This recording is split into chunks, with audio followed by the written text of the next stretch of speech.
afternoon. Doctor, you always give me the vibe that you're so charming, so pretty, and you look after yourself so well. Thank you, thank you. Okay, Doctor, it's really our honor to be able to interview you today. But sorry, because the audience today is more to Indonesian, so I need to speak with you in Indonesian. Okay, boleh. Okay ya, dokter juga usahakan dalam bahasa Indonesia, tapi dokter bisa dalam bahasa Melayu. Ya, betul. Ya, dokter terima kasih banyak sudah mengizinkan untuk interview dokter pada hari ini. Ya. Thank you, terima kasih. Dan Dr. Anuradha Subramaniam adalah dokter gynae onkologi di Beacon Hospital.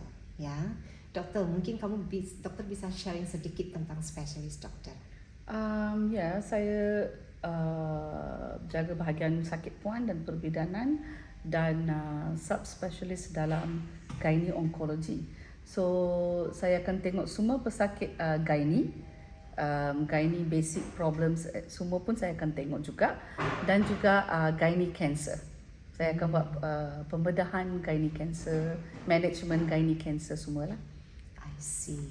Okay, talking about the gynae cancer ya dokter ya. Actually we always kita perempuan kan dokter, termasuk ibu-ibu yang lagi dengar semuanya, ibu-ibu ini memang topik yang sangat-sangat perlu ya bagi kita kaum wanita pada umumnya ya. Dan untuk case gynae, biasanya case gynae apa aja yang ditangani oleh gynae onkologi? So seperti saya cakap, apa-apa masalah gynae, masalah period pun saya tengok juga, masalah menopause pun saya tengok juga, dan saringan kanser pintu rahim, dan kalau diagnose dengan masalah gynae cancer, boleh, sebab kanser ni boleh ada kanser ovary, kanser rahim, kanser pangkal rahim. So apa-apa kanser dalam bahagian reproduktif tu saya jagalah. Okey. Jadi setelah melakukan case operasi terhadap pasien biasanya, apakah setiap pasien itu akan dokter sarankan untuk ketemu dengan dokter onkologi langsung, atau ada proses untuk kesembuhan, atau yang certain case itu memang tidak perlu? Mungkin dokter bisa jelaskan, karena perempuan itu khususnya kita itu takut ya, kalau kita itu sudah ketemu dengan gynae itu, ini nanti akan kemana, apakah akan menjadi kanker atau tidak. Dan mungkin dokter bisa menjelaskan dari sekian banyaknya wanita yang datang ketemu dengan dokter, mungkin ada case yang cuma langsung sembuh aja gitu dokter. Depends. Okay, sebab kanser yang berlainan, ada stage yang berlainan, rawatan pun berlainan, dan rawatan susulan pun berlainan. Okay. So itu depends on how far we have waktu kita ketemu dengan dokter itu pada tahap awal atau gimana? Ya, betul. Ya, bukan semua kanser boleh buat pembedahan. So kalau datang dengan tahap awal, kalau kita dapat buat pembedahan, itu saja rawatan siap. Tapi lepas itu, apa-apa kanser gynae pun mesti kena follow up dengan onkologi. Yes, seumur hidup. Jadi itu setelah dengan pasien ketemu dengan dokter onkologi, berarti itu langsung antara pasien dengan dokter onkologi tersebut. Ya. Jadi pada pembedahan itu dengan dokter. Ya. Tapi apakah pasien itu nanti akan disuruh oleh dokter untuk kembali lagi ketemu dengan dokter pada certain period? Yes, betul. Sebab masih perlu buat surveillance saringan. Sebab of course kalau kansernya tahap awal sangat, maknanya you sembuh lah 100%, tapi ada juga kanser tu boleh datang balik. So selalunya gynae cancer mesti mau tengok dengan gynae onkologi. Yes. Follow up. So there will be follow up. Yes. It will be like in how long, doctor? That's why we have ni, kalau baru diagnose, kita selalu setiap 3 bulan. Kalau sudah lebih 2 tahun, setiap 6 bulan. Kalau sudah 5 tahun cancer free, setiap tahun. Okay, thank you so much dokter. Dan semuanya wanita itu udah dokter ya. Terus terang, mungkin menurut dokter juga di antara 10 wanita, mungkin ada 8 wanita, pasti ada ketumbuhan di dalam sistem reproduksi kita ya dokter ya. Dan kita sebagai wanita itu pasti takut apakah itu betul-betul berbahaya bagi kita atau tidak. Dan itu biasanya yang hold kita itu untuk ketemu dengan dokter, ataupun ada yang punya istilahnya kalau buat operasi itu nanti lebih parah lagi akibatnya, ya. So mungkin dokter can kasih saran kepada kita semua untuk wanita kita yang di luar, kalau ada ketumbuhan ya di sistem reproduksi kita itu gimana penanggulangannya dari first step to until the end. Okey. Ya. Bukan semua ketumbuhan itu kanser. Itu sangat penting. So macam mana you boleh tahu ini Betul. ketumbuhan yang bahaya ke tak? Kena jumpa doktor. Betul sekali. Jadi jangan buat anggapan bersendiri itu adalah kanker. Jadi nggak pernah mau ketemu dokter. Takut ada ketumbuhan, perutnya udah tambah besar, dipegang juga bisa terasa, tapi masih tidak berani ketemu dokter. Ya, Betul. Ya. So kalau ketumbuhan dalam rahim pun ada ketumbuhan yang biasa macam fibroid, dan bukan semua fibroid itu perlu buat pembedahan. So doktor akan periksa dulu dan akan sarankan perlu buat pembedahan ke tidak, kita akan sarankan. Ada juga ketumbuhan rahim tu atau ketumbuhan dalam ovary, kelenjar telur tu. Kita tak tahu itu ketumbuhan biasa ke atau kanser. Kita tidak tahu. So mungkin doktor yang berpengalaman boleh tahu ciri-cirinya.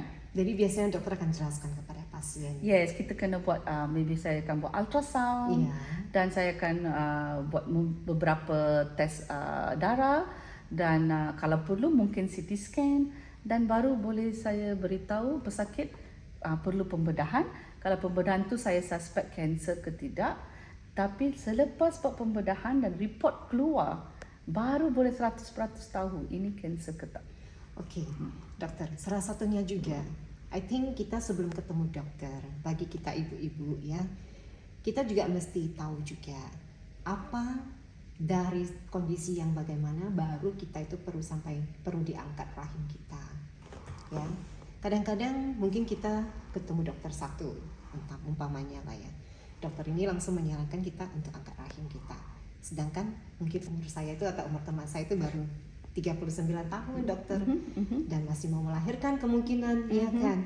So itu betul-betul stress out dokter ya. So mungkin dari professional advice, bagaimana kita sebagai pasien biar kita tahu juga kondisi kita, bahwasanya itu betul-betul perlu diangkat rahimnya atau tidak. Jadi paling tidak kita juga pintar dokter. Ya. Okay. Can I get your advice? Ya, saya ada banyak pesakit muda. A lot. Sebab seperti saya tahu, you tahu saya also kerja di hospital kerajaan, okay? So saya ada banyak pesakit muda, okay? Early 30s, awal 30-an atau 20-an, di mana kita ambil biopsi daripada rahim menunjukkan kanser. Okay? So pesakit kena faham apa-apa kanser daripada bahagian reproduktif ini satu package macam itu. So bila kanser itu dari rahim, rawatannya mesti mau buang rahim. Tak ada cara lagi. Okay. Tapi ada juga pesakit minta jangan buat operasi dulu. Bagi makan dulu ubat. Ada ubat, ada. Tapi kita ada kriteria pesakit mana yang sesuai. Boleh buat rawatan ubat dulu. Itu untuk kanser rahim sahaja, itu pun kanser rahim yang paling awal. So doktor ada kriteria dia lah. Betul. So pesakit mana yang sesuai. Kalau saya rasa tidak sesuai, memang kena ubat operasi buang rahim juga. Okay. So paling tidak dokter akan menjelaskan kenapa betul. Ya, dan apa akibatnya kalau kita tidak buang rahim. Betul. Ya. Jadi kalau untuk let's say dokter, kita ada ya pada umumnya perempuan itu juga punya miom ya dokter ya, dan fibroid ya.